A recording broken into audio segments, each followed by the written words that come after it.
everybody. So this panel, we're going to talk about new construction and remodeling. And the ideas are sort of working with builders and architects, which two groups can be the largest pains in the arse. I can say that. I'm a recovering straw bale builder. It's okay. I'm in therapy for it. And really, so what the panel is for those who may not actually be a builder or an architect or a design team, just how to interact with them, because it can be really challenging. And as a consultant myself, I do find that when I end up talking to an architect about, some EMF issues or things we want to do, and I get that glazed donut look from them, or that they're, you're an idiot sort of thing, it can be really challenging. So this panel is hopefully going to help alleviate that stress so that you can actually engage in the talking to the professional design team and construction team. So we'll move from this way to that way. We have John Henderson here beside me, one of our board members. John's been a builder down in Orlando for about 20 years, building great homes from what he tells me. Closer to 50. Well, we all have to do what we have to do. So with John being a board member and someone I now consider a good friend, he's been around the block as far as the building and trying to do healthy, natural buildings and, in his words, build a healthier mousetrap. And John's a good guy, and he's been a real asset to this institute, and I'm glad to have him here.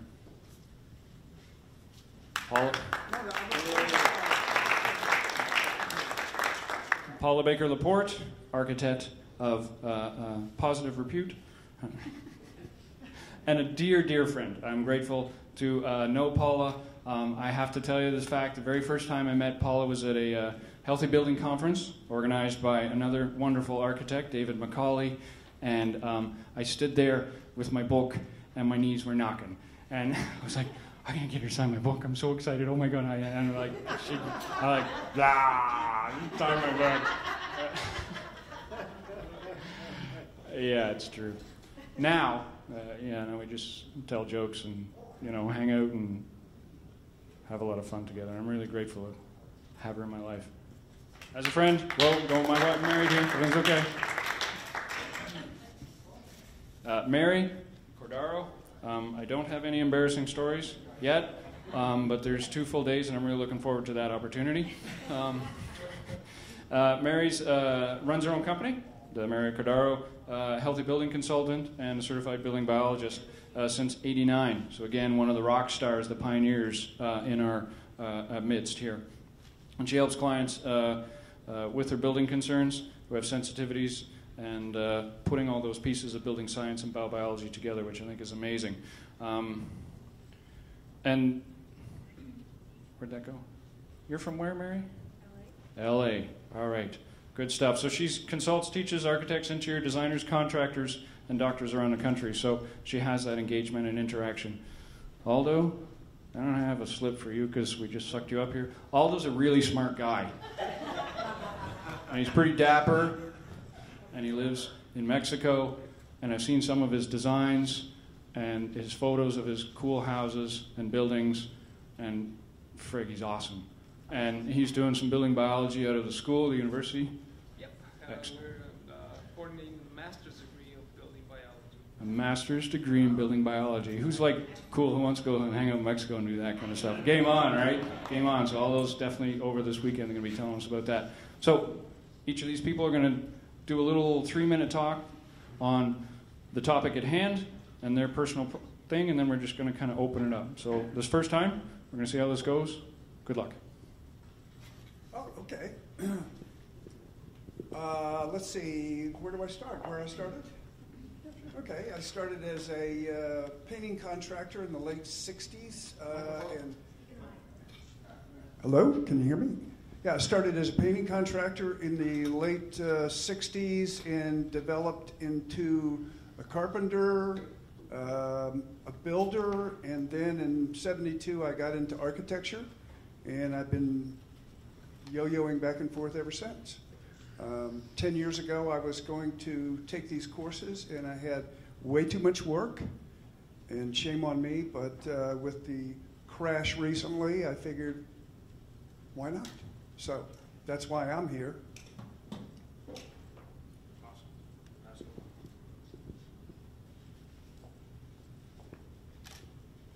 So, can you hear me? Yeah. Can you hear me now? No. Okay, now? Yeah. Okay. So first and foremost, I'm a practicing architect, and I love architecture. What most people may not know is that what architects do know and what they don't know. Architects are basically trained in aesthetics.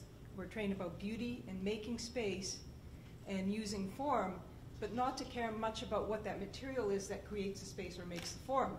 And of course, my path changed when that material that made the form made me sick. And so I had to re-look at it. So there's nothing in an architect's education that is connected to health whatsoever. There's very little in most of the scoring systems like LEED that's deeply connected to health. If you're coming in as a consultant in what makes a building healthy, know that you're coming into a situation where there's already a high potential for conflict just amongst the team that's there.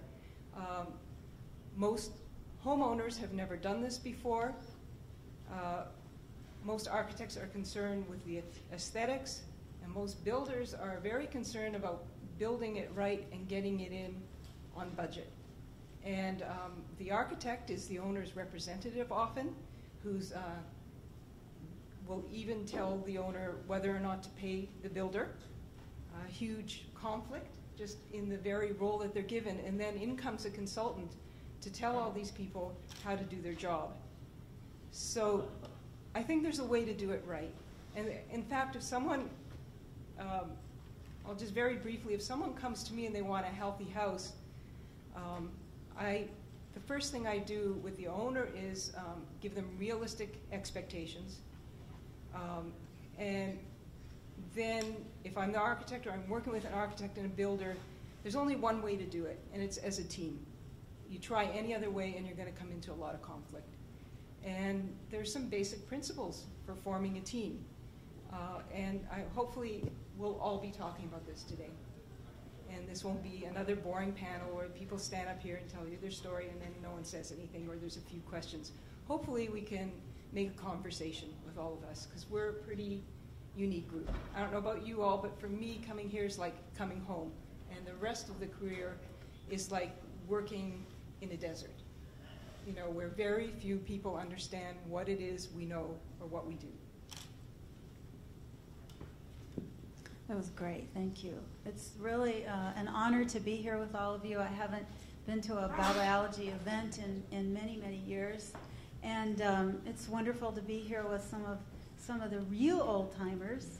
And I wanted to say, you know, thank you to the committee for asking me here today. I have been really specializing in specifying materials pretty much since I started. I did learn, you know, I took all the inspection classes. I started out inspecting, but I found that it was such a vast field and that my heart was really in the built environment as opposed to inspecting the built environment. But then once I saw that, I figured out pretty quickly that there were a number of specializations within that area that I wanted to specialize in, and I'm so glad that Paula brought up the need for the team approach. I really sought out from the beginning other specialists to work with so that I wasn't dependent on limited knowledge and experience, and also because, as Paula pointed out, I found that working with a team was the only way to work with a contractor and an architect and the homeowner.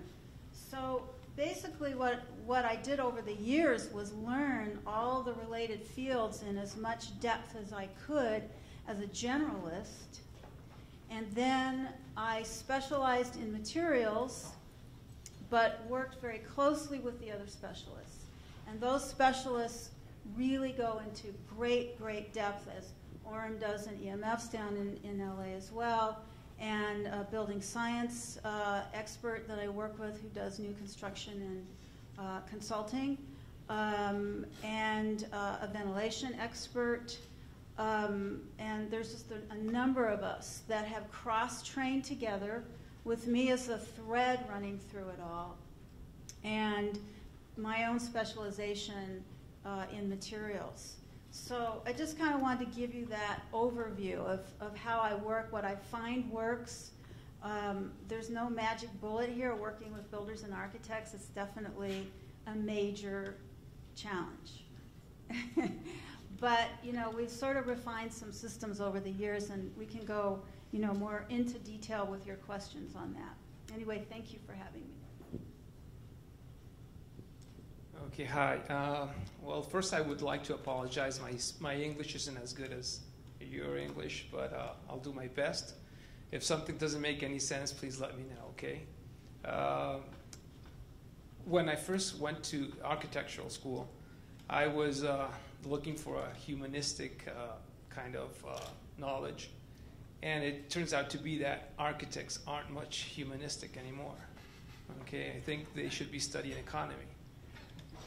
And that's problem number one. Problem number two is architects have the biggest ego you could imagine. That's ego. Ego. See, thank you. It's huge. So, I think the secret, and this is from my point of view, the secret when you're dealing with an architect is not the architect, it's a client.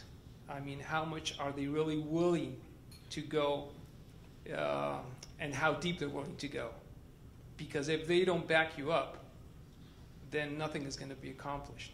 Because the architect wants his creation to be just as he wants it. I think even if you can make a compromise and kind of work like a team, they see you as a foreigner. They see you as an outsider when you're consulting.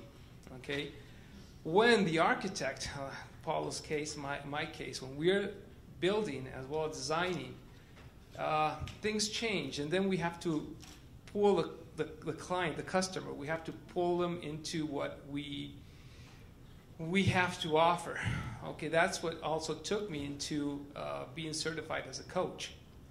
I think we should be more or less coaching people to establish their goals.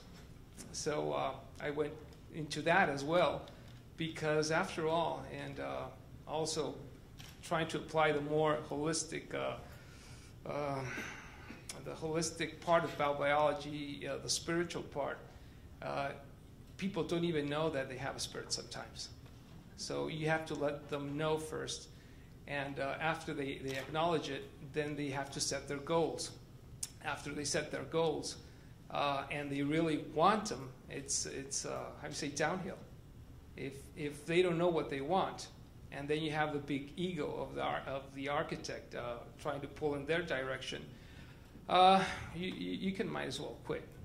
Okay, and well, that's a little input I think I could make, and I don't know if some question arises. Well, I'll be glad to answer. Thank you, everyone. So just as a curiosity, how many people in the audience here are actually, would consider them, the bulk of their work is actually in the building, construction, design side of things? Right, because I know we got a couple architects and some builders here. So, good, okay. So, I'm curious about, and certainly had that experience, both positive and negative, the team. You've all mentioned the team. Once that process happens, typically, in my experience, where it turns out bad, is that as a consultant, I'm brought in late. And obviously, Mary nodding her head already, been there, flogged that horse.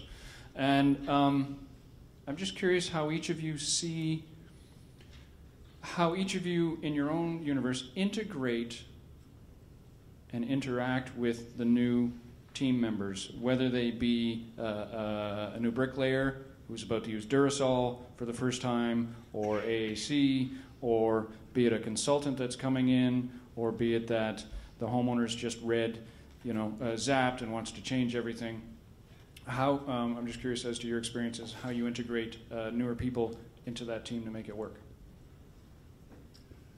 I actually, where I live, there's not much healthy building going on.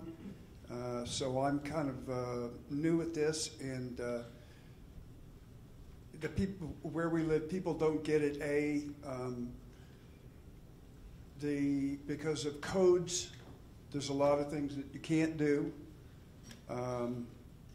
So I really haven't experienced that much of it yet, but I want to get involved, and I want to go somewhere where people get it. I know that wasn't very helpful, but I'm just... So how would you engage someone that you wanted to build a healthy house? How would you have that conversation with either your subs or with... Well, I would sit down and tell them what it is I'm doing and why it would behoove them to listen up and, and take that in as possibly the future and a better future for them, healthier. Because there's certainly a lot of people with health concerns going on.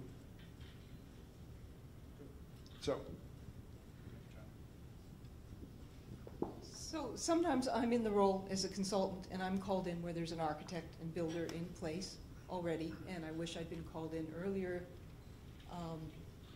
which is what you're asking. And so the first thing is to look at the plan that's there and see if there are fatal flaws, and the site too. And if there are fatal flaws, you have to speak up. Like a garage that enters directly into a master bedroom would not be a good idea, or a bed that's back to back with a refrigerator. There's some obvious things. So that's a sticky situation. But there's a way to talk to people too. That makes them, makes them feel respected, first of all, and part of the team, and you become an educator, and you explain what you're trying to accomplish. When I'm working with a builder, it's easier for me, because then I explain, here's what we're trying to accomplish, this is what's not working here, how can we work with this? And builders are, when you engage them, they're used to being burned by architects, who tell them how to build something, even though the architects really, really are not in the field building. So you have to overcome that first. But if you engage a builder, I find most of the time they'll rise to the challenge, a good builder. And first thing I tell a client is hire a good builder. They don't have to know this stuff. They have to have an interest in the stuff. And then we can guide them through it.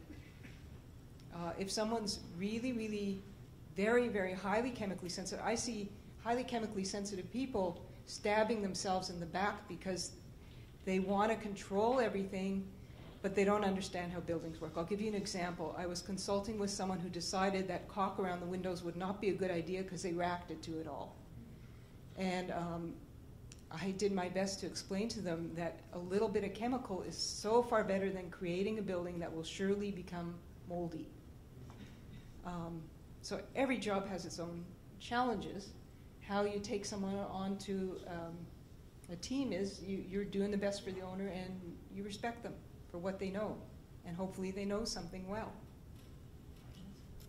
So were you successful in your sales pitch? Yeah, most of the time. The windows? The windows? Yeah. But if their builder had told them that, they wouldn't have believed them. So because they considered that I was an expert and had done it for other chemically sensitive people, they believed me. So in that way, I was able to be a bit of a peacemaker.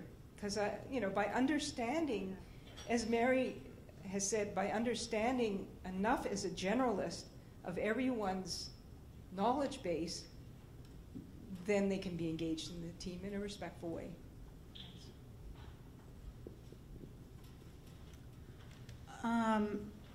First, I want to just say something about what you talked about being called in late. That, to me, is the worst nightmare.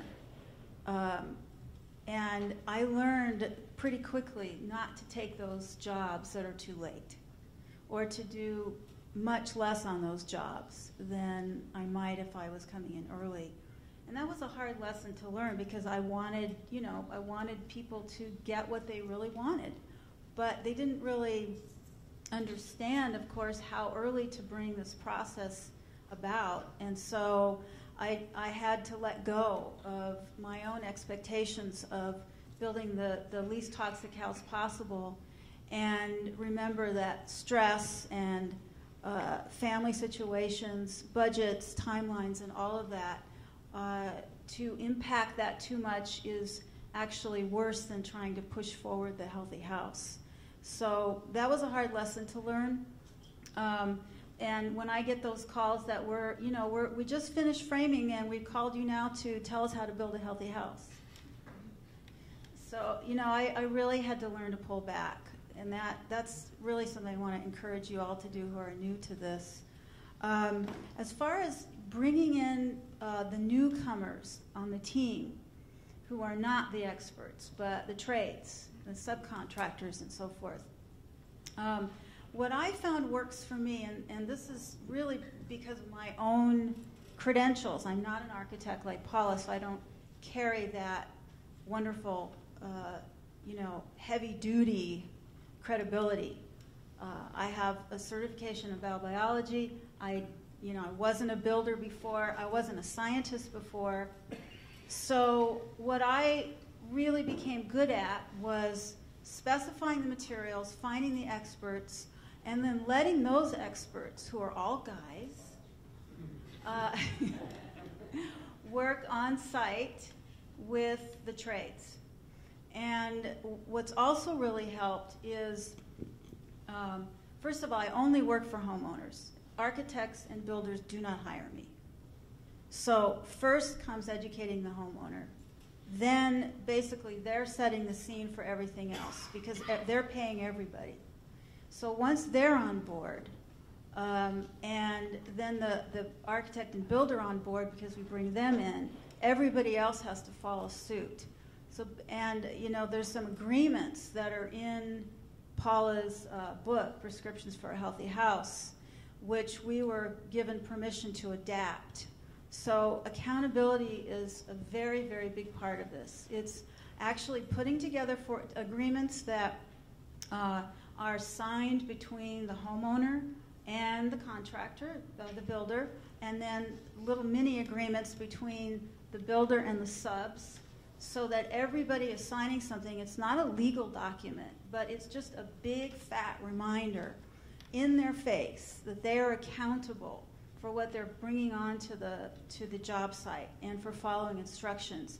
I also have a statement of intent that the client has to sign, and it says things like, I am not liable if the subs and trades don't call the manufacturer when they have a question, and they just go ahead and use something without reading the directions, that they actually have to call each manufacturer for every product they're new to and ask questions to an actual person on the phone. So there's no guesswork. And if they don't do that, then I'm not liable for mistakes that may happen. So, some of these accountability tips are really, really helpful. Setting up the job site properly, particularly if you have a chemically sensitive person, so that there's like a sign-in sheet for every material that's brought in. A sign-in sheet, they have to actually write down what they brought in for the day, so there's a log of everything. These are just accountability tips and helpful practices and systems to put into place because, and it isn't really their fault, they're pretty much all on automatic. The quality of work out there is pretty low compared to, for example, Germany or other countries. So there's just a whole lot of checking and double checking that has to go on. So those are some of the things that help me help hopefully keep the project on track. That's great. Okay, well, in Mexico we have some advantages over you and some disadvantages over you. Number one, our building systems aren't as unhealthy as what you have over here. And therefore, masons really understand what healthy is and what isn't. If we go back to adobe houses, they're pretty much healthy, okay? If we use our traditional paint, which is made out of pear fruit, kind of a cactus thing, it's like a prickly pear, yeah, okay, and lime and salt. I mean, that's healthy. So if we go to our traditions, we do have healthy homes over there. So if you have somebody new coming in and you let them know that what we're looking for is very similar to what our tradition dictates, they understand and they're okay with it. Now, getting late into a job, I think, and then again, I'm going to talk about this coaching thing. You have to take control. Okay, you have to, make a meeting and set common goals. And as long as those common goals are oriented towards a healthy house, I take the job. If they're not oriented towards a healthy house, I don't take it. And usually, it adds up to this: if they have a problem, they do want a healthy house. It doesn't matter what, they want a healthy house. I mean, if they're chemical sensitive or electrical sensitive, they want it. If not, and this is a piece of bad advice, scare them. Okay? If they're scared enough, they want a healthy house. It's and a good point in their life to scare them is when they're having kids. Okay? They want a healthy environment for their kids.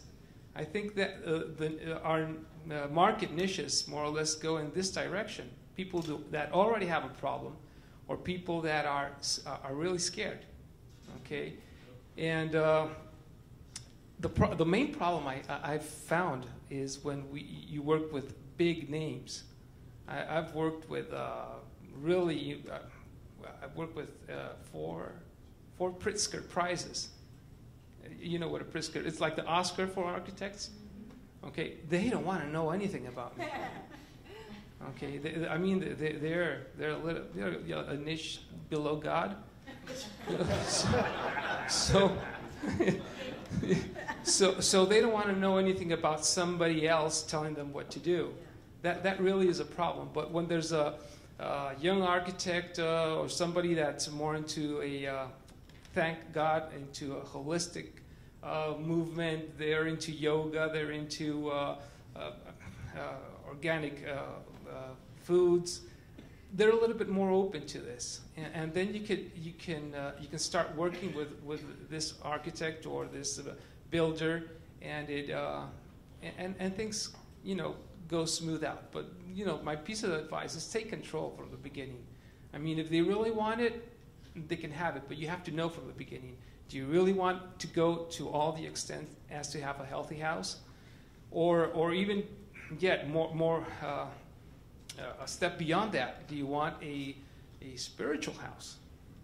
Okay, because it starts with your body health, and then it goes into your mental health, and then it evolves to your spiritual well-being. So if that's what they're looking for, then they might be able to, or they might be willing to go all the way. Okay. Thank you, everyone. So I'd be curious from the audience here, because we do have some building professionals, some experiences you might have had, or as far as tips and tricks as far as engaging either new people into it or the trades, or just trying to get your healthy home foot into the door. I'd be curious. I'm going to put Chris here on the spot. I wanted to actually ask a question in terms of dealing with homeowners. Thanks. I wanted to ask a question in terms of dealing with homeowners. I do consulting, but we also do the renovations of existing homes, and always cost or personal preference comes into it, so you can't do everything that you would like to do. How do you individually work with that? How do you set your parameters? What are the things that you deem essential? How do you approach homeowners who would like to take on certain things but maybe not others? Because I'm very rarely, if ever, I'm confronted with a project where I can actually do everything that I'd like to do, and it's kind of balancing. I want to find out how other people do it. So a background? Okay. Okay. Background in, I guess, again, the Strawbell building, alternative building, building science with a specialization in building materials. And I'm in Toronto, and we do mostly renovations of existing homes, usually about 100-year-old homes. But you started as a consultant, and Started as a then consultant, turned it more into a construction. Yeah, now construction is very much the majority of what I do, but obviously consulting is very much a part of that. So how do we deal with it? It's kind of I have a questionnaire and try to get a sense of what the client means by often green. That's kind of an overused term, and then working with it that way. I'm just wondering how other people deal with that. Anyone want to tackle that one? And it doesn't have to be from here. It can be from out here as well. Anyone want to tackle that one? Yeah, sure. Just a quick background. I'm a naturopath and a building biologist. My husband, Scott, is a building biologist and a builder. And so Scott's been branching out his part of the business into consulting, and we've been talking about the blocks around that. And something that was really inspiring to us recently, actually, Paula's interview with a client, we were privy to that, and I couldn't help but think about how similar it is to a naturopathic intake. And you spend a lot of time asking them, well, what are your, it's similar to what Chris's idea is with the questionnaire, getting to really know what their ideas are, their assumptions, where they're at, and then from there you can sort of try and edge the educational part of it. And because they seem to have, when working with homeowners, with projects, you know, and they have their own builder that may not have a lot of knowledge and awareness, the block frequently, we have found, exists with the builder, and the homeowner, you know, tries to edge the project in that direction with, say, the building biologist as a consultant, but it seems to get blocked, and we've wondered whether more education of the homeowner is where it can help facilitate the project through. So, and spending time really working with the homeowners' awareness and where they're at and where their assumptions are, and what does this mean specifically for you when you say, you know, mezzanine or something to that effect. Thank you very much. I'm just going to quickly touch on that one and then move around. As a consultant myself, I try to sell my services to homeowners pre-construction and basically try to save them money so that we have that language out there that we both struggle with. You know, what is green? Well, you know, I want some Energy Star appliances and she wants a big, you know, stove. Whatever. But to have that conversation with them and try to push those envelopes. And typically I'm cheaper than the architects. You know how they are. But typically I'm cheaper. And what I do is what I do is try to give them that language, that understanding and comprehension of what is energy efficiency, what is healthy, what is bau-biologie, what is, you know, natural construction, so that when they go to a builder, because I'll find that as well, certainly as a former straw bale builder, that as a homeowner, I'm not really sure whether you're trying to fleece me. You're trying to sell me the new Durasol. We got, you know, and that's the question I find from people, is that I find as a consultant that I don't sell anything, and so I can be relatively honest with what, you know, the opportunities may be, you know, because they all want a geothermal, solar off-grid dream house, right? Well, geothermal is kind of a stupid idea in a lot of ways, you know, in certain situations, and to walk them through that. So I find that's really a challenge for me. I think some of the frustration that I found is a lot of people want the healthy home, but they're just their own limitations. You know, the suggestions you give and the way you try to lead them, they're only willing to go so far. And maybe one of the partners is willing to go farther than the other. So it is a tough sell at times, you know, and people will, you know, when I consult, they'll ask me questions and want to go a certain way, but then, you know, if it doesn't fit what they want, the aesthetics, and, you know, it's pretty quickly out the door in a lot of situations.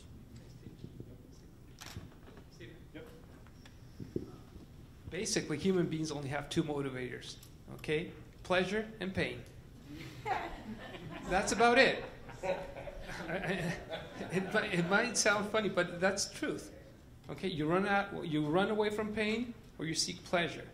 So if you want, if anybody is motivated enough in either way, they'll go for it. I mean, if they running away from pain, they might do the whole thing. I mean, the whole enchilada and ask for a loan. If you guys actually say that? Yeah.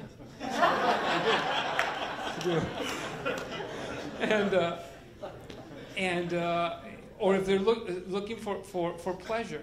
And unfortunately, pleasure on this niche isn't how it should be, because usually they seek the pleasure of being the first, having a healthy house, or being cool, or that's not what we're looking for. So, but anyway, those are basically the two motivators that human beings have.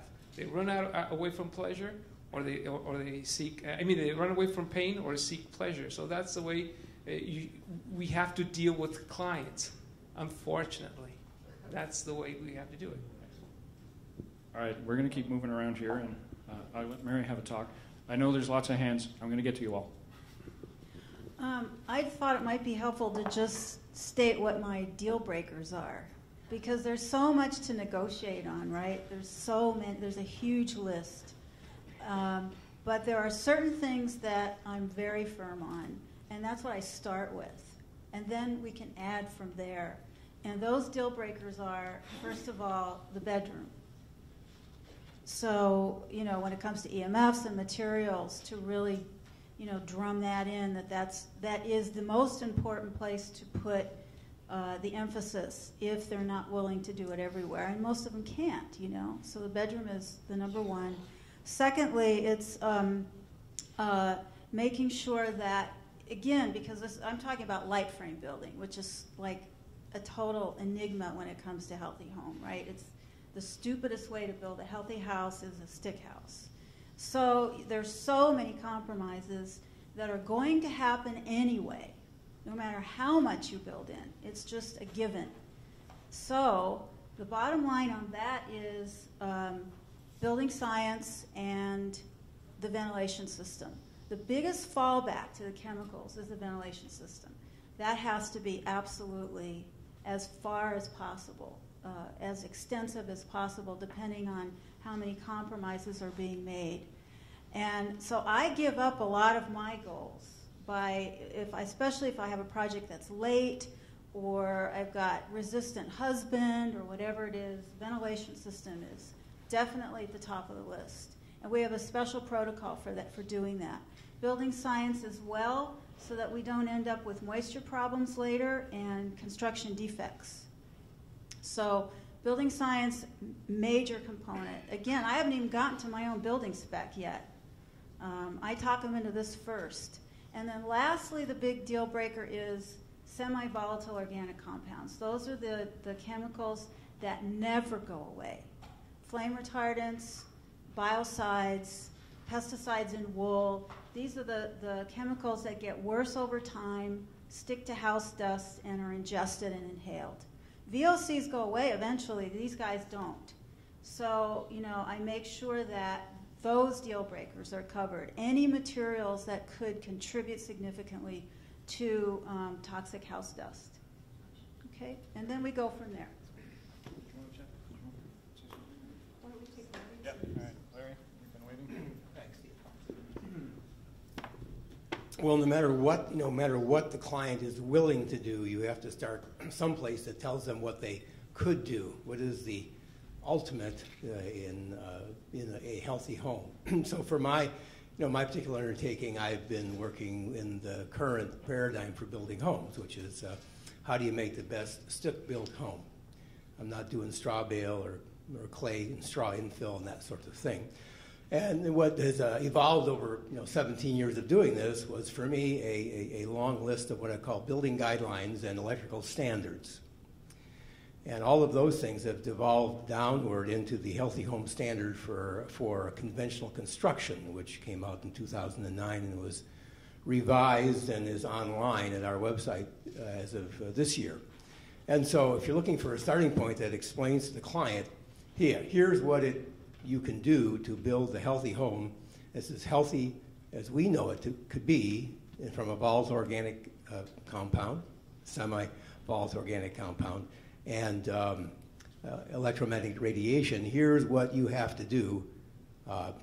They have that. Then there's a meeting that takes place between the architect, if there is one, the builder, me, the electrical contractor.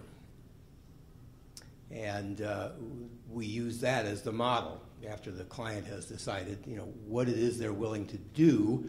And then we have to gauge what the reaction of our builder is to this. Is he blowing it off? Is he serious that he wants to actually satisfy the needs of his customer? Because that's, of course, the best way to keep them happy and have a harmonious relationship. And is the electrical contractor, willing to learn new things that he perhaps hasn't heard of before? So that's a very dynamic mix, and you have to be, on your toes during the meeting to kind of gauge where you think this thing is liable to go.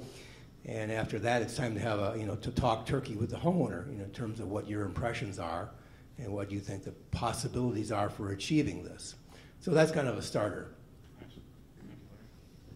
So for everyone who's not familiar with the healthy building standard that Larry's been talking about, there will be a talk tomorrow. And then for those interested, Monday and Tuesday, you can actually, as post-conference, there's the healthy building standard training going on. David McCauley, you've been waiting patiently. I just have a few things to contribute here. I've been a practicing architect for over 30 years. First of all, I start with an explanation or an understanding, at least, between what people understand as being sustainable, environmentally friendly, green, and all that stuff, and tie that back to and that's not necessarily healthy, as many people know, and I'd be interested to learn from the people in this room some things that they've found, because I've done some talks on that subject. Then I send them a reading list, website list, and have them do some reading before I even meet with them. I basically make sure that they do their homework, and also to produce a document in terms of what their priorities are and what their lifestyle is and that type of thing, and just get their daily habits, the people in the homes, and I do that independently for all the home occupants, except for the pets, of course, and somebody has to speak for them. And just so I have a bit of a document, sometimes I just get a couple of lines, and one time I pretty much got a whole book from an author I designed a house for. But and it's often very different between the occupants of the home, so you have to kind of design zones for different people sometimes. But those things are always interesting, and then we can have a consultation to start to bring that together and explain some of the things that other people have talked about here. But it's always a challenge, and I'm always finding myself explaining the difference between green and healthy. And I think most people understand that. Sometimes they're lower on their priorities, so it's also good to know exactly what their priorities are. And if cost is one of the major things that comes right on the top, then you've got a challenge.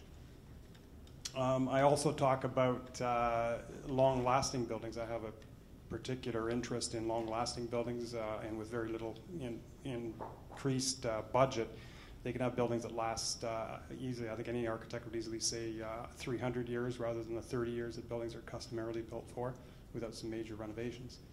So those are some of the things I just put into the mix now, but I'd be interested in hearing from the panel or other people in the room, how we differentiate between the green and healthy and all the other environmental and energy-consuming products that are out there. I really like that idea, and I'm certainly starting to hear a bit of a pattern here of an intake form, of a triage checklist that you can't talk to me until you've crossed that. So with that, David, you just kind of email that kind of stuff out typically, David? Yeah, you email it out. And I give it freely. I mean, it's not sometimes I never hear back from the people, which maybe that's a good idea. If one email and you don't have to talk to them and filter them through, that's time and money in your pocket, like it honestly is. And I've seen some of David's checklists. Talk to him afterwards. He's got some great checklists. Or you've been waiting. And then Paula. Thank you. Since I moved to Los Angeles a couple of years ago, I just work on EMFs locally there, and I turn everything over to Mary and her wonderful team for this sort of thing. But I do continue to do evaluations and consultations for people who want to build new homes or additions throughout the country, and I did that extensively in Minnesota, so I'll confine my comments there. One of the things that I did there was to develop a very good and large network of builders and architects, plumbers, electrical contractors that I worked with on green building committees that I served on. I highly recommend all of you to do that. serve on green building committees. Join the local chapter of the U.S. Green Building Council in your state. In Minnesota, we had a local homegrown organization called Minnesota Green Star, which was tasked with coming up with a whole set of guidelines specific for the climate in Minnesota, which is different than most other states. I mean, the frost level is 6 feet down, or 4 feet down. So there are many, and you don't open your windows from October till May in that state. So that network, I developed that network, and then I did some consultations on 2 Durasol projects and a fast wall project, and I had one builder who said, I love this stuff, and I'm recommending it to my other clients. So you can develop a network like that, and then I love EMFs, which is all I do now, and I developed a working relationship with 4 or 5 electrical contracting companies and electricians. Now, Spark had already, he's still there. He grew up in Minneapolis and is from Wisconsin, so he introduced me to some people, and I just met people along the way and ended up doing some jobs with them, brought Spark in on some of them. So you can develop a network that way with your local electrical contractors and electricians from your building biology evaluations. And then when these people call back, these homeowners and clients, and say, I want to build a home now, or I want to move into a new home, then you can rely on that network. Now, I say the same thing to people, and that is, please call me in and make an appointment with me before you talk to a builder or an architect, because I've never liked having to undo the emotional attachment that people get to a building system that their builder has recommended, because that's what he does, which is not compliant with what we do. Because I start with Durasol and fast wall, and you'll hear about that after lunch, the panel that's coming up. I start with thick wall construction, and I work back from there, because it's the best for all the reasons you'll hear later on. But finances is a concern and a consideration for a lot of these people, and they end up going with the next best thing, which is stick wall and then, or stick frame construction, and then you can use all sorts of protocols to try and make that as healthy as possible. But if they haven't contracted with one of these people, then that's the best situation. So I go into that conversation with them, with the homeowners first. I lay out all the things that we have been taught and that we develop in terms of consultation for new construction.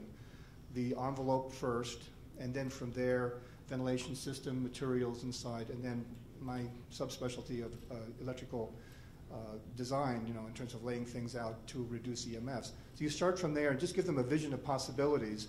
I don't know the numbers. I leave that up to the people that I've worked with, because they have experience with them. But if I am asked to consult on a job where it's somebody from another state, and I've done a lot of that as well over the years, I don't know builders where they are. I don't know electricians. So in that case, I'll say, well, do you have somebody in mind already? And half the time they'll say, I already do, and I've already talked to them, and they are already open to doing something out of the ordinary, because I'm chemically or electrically sensitive. Otherwise, most of these people don't even call me. So I will go into that situation and with the anticipation that I'm going to be educating someone who's not been exposed to this before. And in this economy, I'll tell you, 95% of the time, they're eager to learn about this. I've even been approached before I left Minnesota 2 years ago by builders who had met me over the years, and they weren't interested in this until the year before I left, when the recession really hit. And they actually sought me out and said, I want you to teach me this. I want to advertise myself as someone who's building a healthy house above and beyond green. So, well, a tidbit there that Orm said that I've used is donuts. My plumbers love donuts in the morning. Seriously. The heating contractor I know, Molson Canadian, that's his preference. That's a beer for you Americans.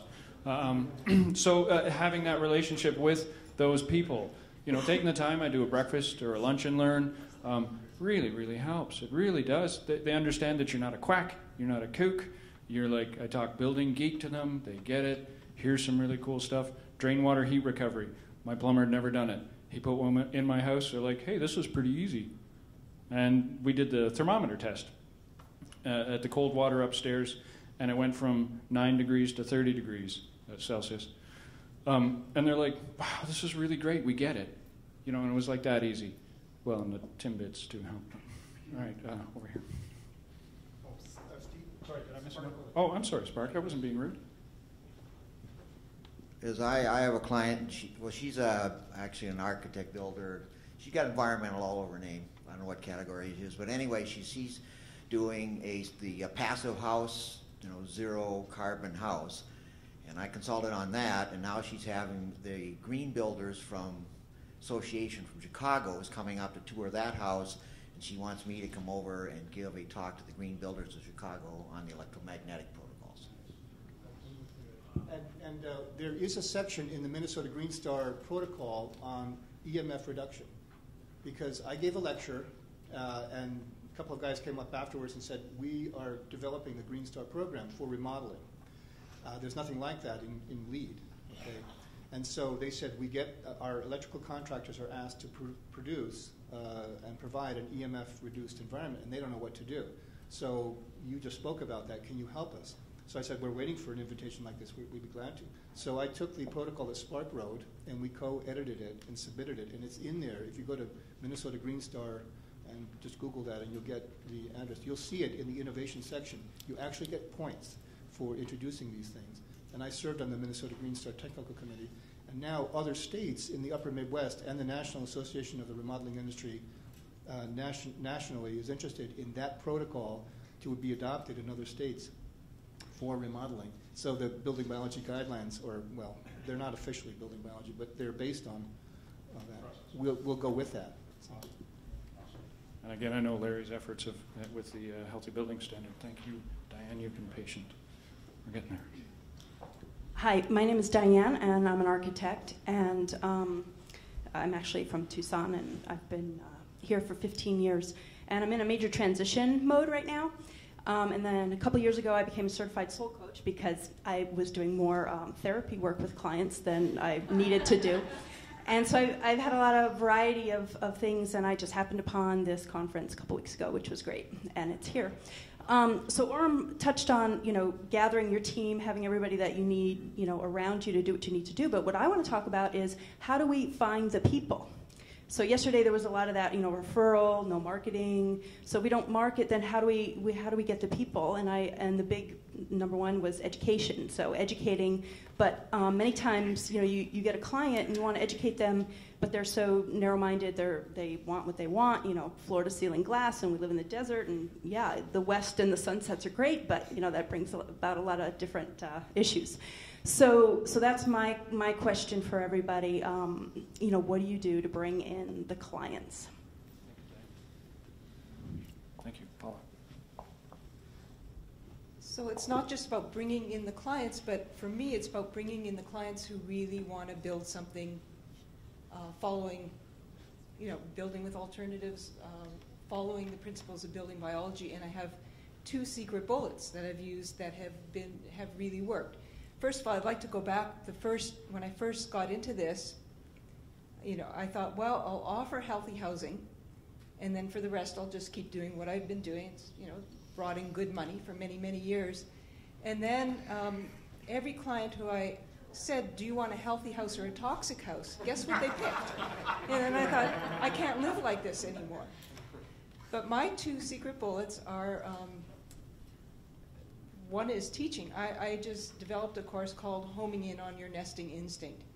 And the idea of that is, a little bit of, explaining what the status quo is, but mostly inspiring people about this incredible privilege that's before them.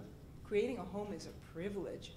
And are you creating something that's going to last and serve for generations beyond you? Because most people, if they can memorialize their existence in some way besides a gravestone or into it, especially if they can afford it, and is it going to enhance your health? Which comes to the second secret weapon that I had the privilege of having. Was my office was here and my house was a few steps away. I'd say, come and see what I built. And I'd take people in, so that's like a didactic tool, my house. This is an earth floor. Take your shoes off. Walk on it. This is earth and plaster. I could never get anyone to build a cistern in New Mexico to store their water. And we built one, and all I did on the way into the house, I said, and this is our cistern. It's something similar to what Stephen was saying. And I say, when it rains, the water goes down there and it goes into there. Didn't say anything more. And then when we're in the planning stage and looking at the plan for the first time, they'll say, "And where's my sister?" So those two tools of educating people in a way that's inspiring to them about the possibilities before them, and then bringing them into something and letting them, if you go into a building that's built according to the 25 principles of building biology, you don't have to say a whole lot. It's tangible. You can feel it, you can smell it. All of your senses come alive. It's like that kind of, you're grounding them in a different way. And that's it. So if you can possibly afford to build even a demonstration room in your backyard or something that incorporates what you believe in, that's the biggest magnet there is, as far as I'm concerned. Paula, you said you had 2 bullets. I really got clearly the second one was the example. The example. And what was the first one? Education. Teach people in an inspiring way about the privilege that they have before them, the opportunity that they have to create something. And what was the course you created? I call it homing in on your nesting instinct. And it covers many aspects of what it is as a, I'm not doing it for, to get clients. I'm doing it to educate people. I charge a little bit for the seminar, but my best clients have come out of that seminar.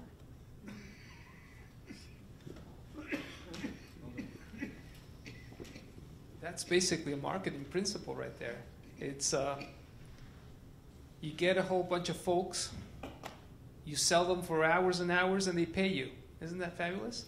Then they come and pay us more to build our houses. Yeah, so yeah. Really good. So, well, I just want to say that some of us right here have a project that's coming in kind of slow, okay?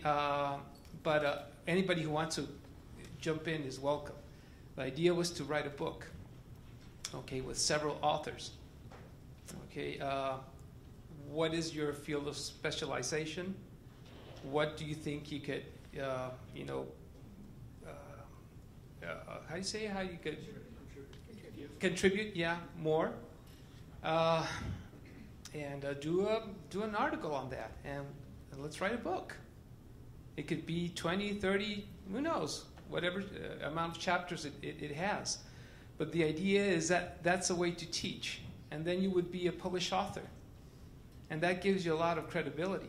And then you could go to all the radio stations that took on and say, hey, I'm a published author. And they'll be glad to give you an hour of letting them know what healthy building is all about. I do that in Mexico. I just, give them a call or see who knows who in some places. And I'm invited all the time. Not only in Guadalajara, where I live. I've been to Mexico City, to Leon. I've been all around because this is new and it's something that people are starting to. People are ready right now. They're beginning to open up to all this field. I found that there's a little twist in healthy building, the spiritual aspect of it all. I mean, like Paula just said, you feel it. That's not actually, you can't say if it's healthy, physically speaking, right away. But you can feel the spiritual aspect of a building. And a lot of people get hooked to it. And believe me, people want it. Okay.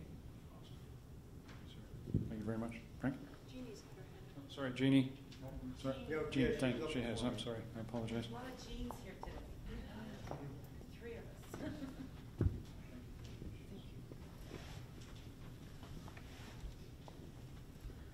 Hi. We've been talking about a lot about educating owners, persuade them to build healthy homes. And I'm a registered architect in Texas, and we still got, acres of land and hundreds, thousands not healthy homes building every day. And I have talked to, ever since I start studying building biology, I think this is definitely, that's the right way to go, and that's the only way. So I start talking to, whenever I get a chance, to friends, to clients, about what a healthy home is supposed to be. And the way we are building homes and the homes we're living in is definitely not good for us. And I never heard an answer that, oh, we don't want a healthy home. Everybody says, oh, yeah, you know, that sounds very nice. So where can I find a house like that? So I found out the problem is availability, because I see builders to build, you know, one subdivision, 100 homes, 200 homes, within 3 months. And that's on the market, right? And people have no choice, even they have a little bit understanding. They have no choice. And a lot of people, they buy homes based on the price, whatever, you know, they can afford. And so I don't know. I just want to consult with everybody that my point is, I think probably we need to educate developer and the builders first, because they are really the people that have the power to make a lot of changes. If they make a subdivision, say this is healthy building level 1, solar panel, whatever, and if you're willing to pay maybe 5%, 10% more, then you have those houses to choose from. And at least people have choices, because I know from the architect's point of view, we have many, many ugly houses everywhere. and believe me, you know, they have the buyers. So I would say, you know, general public, they really don't know or don't care about that too much. If we have those on market available, they don't need to know a whole lot about, you know, how this will make me healthy. They just go ahead and buy it because that's what's available there. So if you have those, you know, homes with, you know, 2x4 studs, sheetrocks, they buy it, right? But if you have 12-inch thick wall, thermal mass, they will buy it too. It's, you know, it just depends on what's available to them. So, well, that's what I'm thinking. Thank you. My thoughts are, if you build it, they will come. Yeah. But then I had a developer who wanted to use the blue wood, the borax treated stuff. We were an architect and I were kind of pounding them, and he was cranking out lots of houses. And he's like, well, if I do one in the neighborhood, all the other folks are going to ask how come their house doesn't have it, and then they're going to get mad at him. And a big challenge, right? That's a big challenge when dealing with development. I forgot to mention one thing. You know, it doesn't need an architect to design a home in Texas. I don't know what other states are, but, you know, builders could get just a blueprint, you know, have engineers seal it, and that's it. So as an architect, we can only do like one client by one client. But what, you know, if we want to make healthy home popular, we probably have to go the builder route.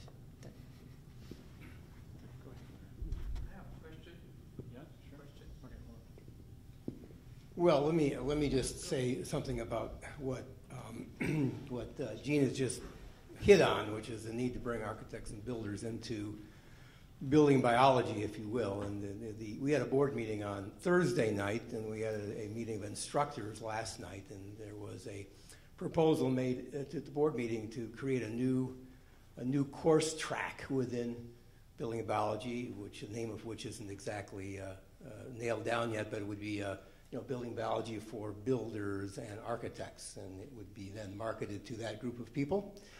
And these are people who don't want to be, assessors, go out and measure things, but they need to know how to put these types of homes together. And we have basically forced them, builders and architects, to take this other course track. And I suspect that many haven't done it because it seemed kind of like outside their area of interest. So the board has authorized that we move ahead on the development of that, and now discussions are underway as to how to best execute that, since it would be a, in theory at first anyway, a 3-week sort of curriculum, or 3 weeks separated by time type of curriculum. And what that is in the, I guess you'd say, the formative stages at this point.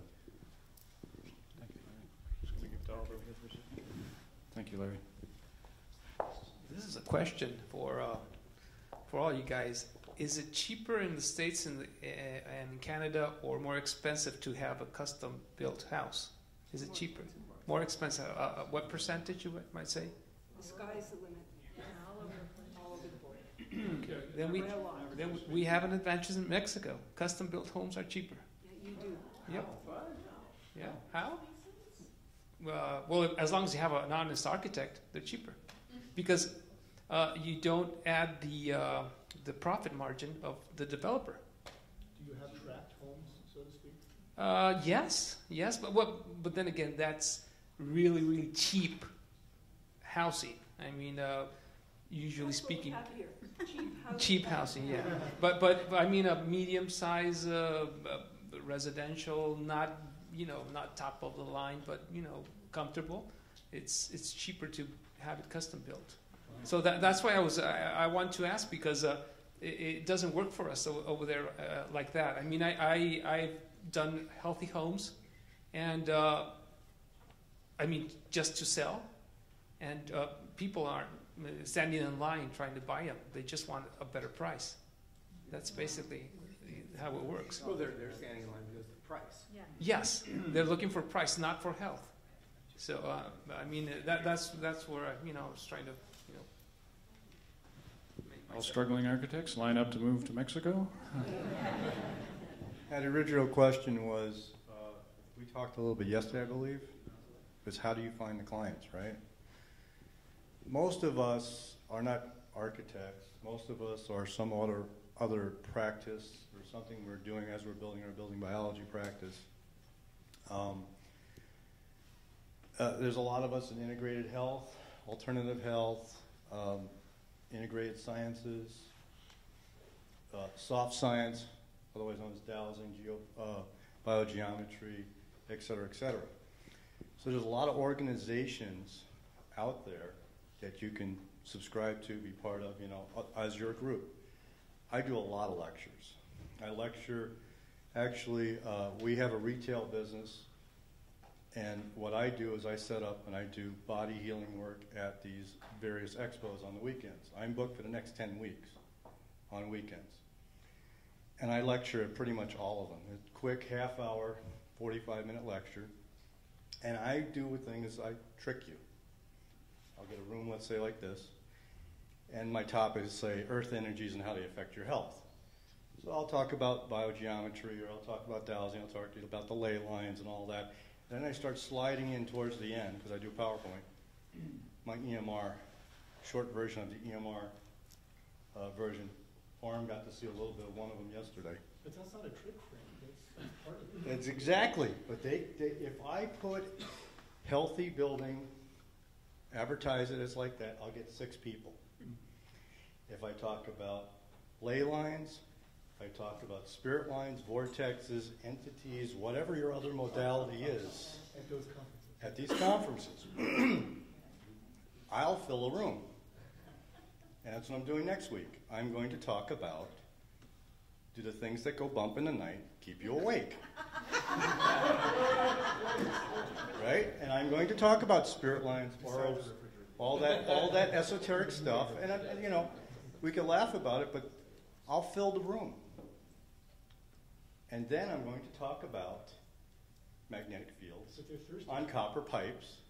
I'm going to talk about, are you chasing a ghost? Are you chasing an electric or a magnetic field around the house? Because they all use the same instruments. The paranormal people, all the Ghostbusters, they use the exact same meters we use to measure EMR, EMF, and etc. Now, I'm not telling you to go out and do that. But if you are a practitioner in that, how do I get people to get me in their house? I do a lecture. Actually, I've been on Blog Talk Radio several times. I write articles for the Edge Life magazine. and a bunch of other online and printed magazines. I also, I got to think for a second. Healthcare, so I do body work. I'm a Reiki 2 certified. Go to networking meetings of healthcare practitioners. All that. And hand out the cards. I do sampler nights at healing places where I work on people. I get nothing, but I get to hand my track out. I got to talk to them about the integration of their life. I get a guy coming in, he's practically crawling to get on my table. And I make him feel better. And I hand him my track. Hand him one on my sound healing and my body work. And I also hand him my card and my one on my environmental healing services. I got him hooked. Now, did they call me right away? No. I usually get the call 6 months to 2 years later. You know, you did some work for me. I really feel great. I've been seeing you on and off as I see at expos. You know, why don't you come over and take a look at my house? And that's where it starts. Referral. Advertising doesn't work. They don't understand what we are. You put healthy building, they think that you're selling them water purification, air purification, exactly. You gotta be outside the box. Where I am, I'm up in Minneapolis, very narrow-minded. Orem knows. But it's an oasis in the Midwest, I will say that. Yes, but it's a lot of struggle. And you know that. You and I had this conversation. Damon's from the same area, and he knows. And we all, there's a lot to work with, but it's that the mainstream mindset in the Midwest of, we're beef eaters, we're set in our ways, you're going to have to pry the remote out of my dead hand, because they just sit there when I missed you a little bit. You said October to what? May. Right. It's basically we shut the house up because it gets really cold up there.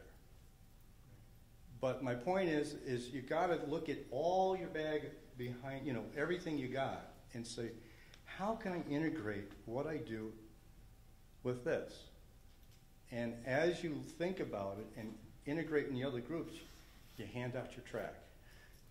You come up with a 30-second or not even 10-second pitch, then a 30-second pitch, the elevator speech. And you just make sure you have those cards on you, make sure you have a track available, and you hand it out, and they're going to call you. And the other things that you do are probably the things that'll get you to new clients. Because everybody, and somebody else said, the lead thing, we know about lead. We know how lead really works. It's more of a political system than a real system that incorporates healthy building. We understand that. Sustainability first. Right, say sustainability, but so great. So if I'm going to be sustainable and I have the recycled truck tires sitting there and I put my garden in it, and then I water it, and then the petrochemicals from the recycled truck tires are leaching into my food, how sustainable is that? Or get a carpet. Time out. It's called natural selection, I think. All right, so we've got about 15 minutes left, so what I'm going to do is we're going to go back through the panel here, and each of you can kind of chit-chat a little bit and kind of thoughts on what we've covered and anything you might want to add. Yeah, I just want to add that I'm, of the 40 years I've been designing buildings and probably have several thousand out there, healthy was never brought up in the past. And I'm learning a lot here, and I'm new at this, so I appreciate the opportunity to hear all of you put in your 2 cents worth, because I'm learning. But this is where I want to head. Thank you. I'd like to address what Jean brought up about how we have to get to the developers. There's another way to look at it, is we have to get to the people, because developers will develop whatever will sell. And sometimes I get frustrated because do a house here, a house there, a house there, and then you see 400 viruses going up somewhere else. spreading like germs, and think, am I making any impact? But I think we have to keep in mind that we are still pioneers. And I think that I have this feeling, having been involved in this for a long time now, that our time, if we do this right, is just about to come. We've done the lead route, and the lawsuits are rolling in. It's all based on performance of the house without addressing the people in the homes. And we're about the people in the homes. And I mean, there's a saying, how can you tell a pioneer? And it's the person with the arrows in their back. And we're a room full of pioneers. And so I really feel your frustration, but I also still go back to if the people lead, the developers will follow. I wanted to add, too, that we're all pioneers. I totally agree. I'm so glad you made that point. And I feel like the work hasn't even begun yet on the new generation out there, either preconception or new families or just having kids. That new generation hasn't even been tapped into yet. They're a lot younger than a lot of us. They think differently. They live differently. But they're bringing into the world the most important, most sensitive audience, which is a developing fetus. And it feels to me like all the work I have done up to this point, working with extremely sensitive people a lot of the time, has all been building toward that audience. Because once you can build something that's really healthy for the most sensitive person, then you can aim for the truly sensitive, most important audience, the developing fetus, which should be our benchmark for everything that we do. So I agree with you, Paula, and that really reminds me of that the work really has only just begun, and we have a lot of impact to make on generations to come. Well, I would like to add that basically speaking, bau-biologie is holistic in nature. I kind of sense that Frank just talked about spooks or something and we all laughed. Why do we laugh? Okay, I mean, that's part of the holistic nature of things. When we open up to not only the physical aspect of the human being, the market starts growing. I mean, we have the physical, the mental, and the spiritual. So if we start marketing only through the physical aspect of building biology, we'll end up with what I told you. I mean, people who are afraid or who have a problem. But if we start opening the spectrum, we might we might start marketing to people who are trying to grow spiritually. Okay, and that's a huge population. I mean, a lot of people are getting sick out of the environment we live in, but a whole lot of more people don't even know what they're doing in this planet. There's an existential problem right there. And we can market to those people as well. Because through the place they live, it's like, all esoteric schools tell you, be here now.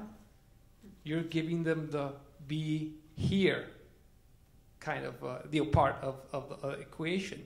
Their place. The place where they belong, their house. Okay, and after that comes a be now.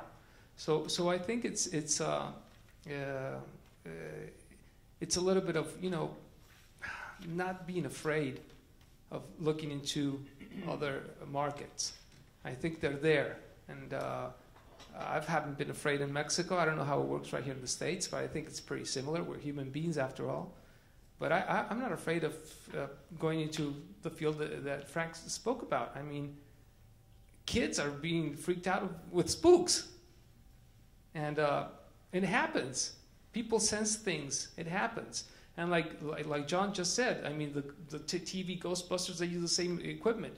Why? Because whenever there's a high electromagnetic field, these things tend to appear. I mean, I'm not afraid of saying it, and I don't know. It's an invitation. You know, let's open up our spectrum a little bit. Thank you very much, all of you, and I think that's fascinating stuff, and I know others work very deeply in spiritual design in this room, which is very important in my opinion. So if I could kind of pull this one together. Builders are good, architects have egos. I think I got the gist of that, didn't I? Right, we're on that side. Right. No. That our greatest asset as building biologists, as people of passion, is to actually engage our clients, to actually discuss with our builders and our contractors and our subs what the opportunities really are. And there's a lot of them. And there's business models on how to do that to make money, be it checklists, be it email lists, be it question and answers, be it running workshops. But there are ways within our own market that we can engage the trades, that we can engage our clients, and have them really sit back and realize and understand that what we bring to the table is different.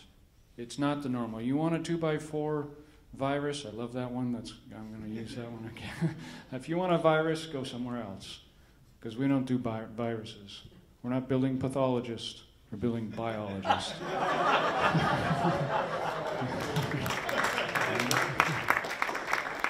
All right, well, I know some of us here might do a lot of pathology in our in our work, but I think the point is.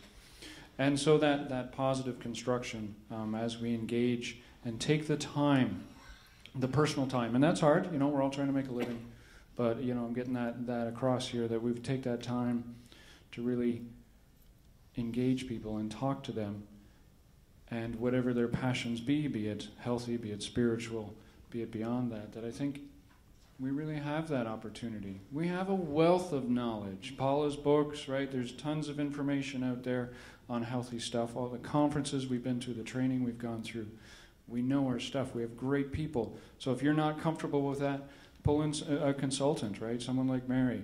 Pull in that and make all that happen so that as a whole, you can build your own team. You can start engaging those teams. You can give the lunch and learn to the contractors, and you can give that breakfast talk to the heating guy, so that they're on board with you and they understand. And don't have to talk full deep down the rabbit hole, but that you can start that process with them and engage them.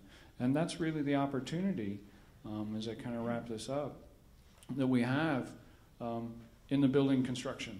I think that's what separates us right now. Certainly Americans, economy tanking, and having the time to retool. People are interested in that, right? People want it right now. They're looking for that niche. They're looking for that advanced opportunity to keep plying their trade. And John's here, right? And you guys know, that's why the builders are here, because you're good at what you do, and you want to keep doing it. Can I make a comment? Yeah. The building industry, the real estate industry, is in a depression. And it's one of the worst times in history that I can think of, that you have a lot of people that are on the street right now, and they're looking for something to reinvent. And now's the time for us to be able to communicate a new way, a better way of building. And so you talked about education, and education is such a key. And I'm a big believer in like minds create a positive energy. And for us to be able to draw the like minds together, our energy is going to be so strong that we'll pull other people into this movement. For sure. Because the movement is extremely strong right now. There's a lot of communities that are out there that are basically growing in an undercurrent type of fashion. So if we could pull those people together and team up with people that are like minds, as opposed to coming in at the end where you're dealing with architects that have some type of mentality that economically this is the best way to go. We all go in there with the same thing, that this is what the best approach is going to be. Because at the end of the day, economics is always the driver. And until we can prove that this better way is going to be more cost efficient at the end, then we're going to continue to butt our heads. So along the way, let's build the like minds, let's create the education to drive it, and that would be the approach that I think that we should take. Excellent, well put. Sorry I didn't hand you the mic. I realized halfway through I wasn't trying to, keep you quiet or anything. No, well put, Mark. That network, that skill set, that tools. Get on the Yahoo group if you're not on the Yahoo group, right? Make the networks, make the connection with building biologists who we already know in your area. And if they're not in their area, figure out how to do what they're doing and get them working with you. On that note, let's all, as building biologists, go enjoy the biological event of eating. I'd like to thank John. I'd like to thank Paula. I'd like to thank Mary for volunteering to do this. And I'd really like to thank Aldo for getting sucked in this morning and sitting through that. Thank you very much, everyone. Lunch is in the other room. It's exactly 1 hour. Have your bottoms back in the seats, ready to go at 12:45.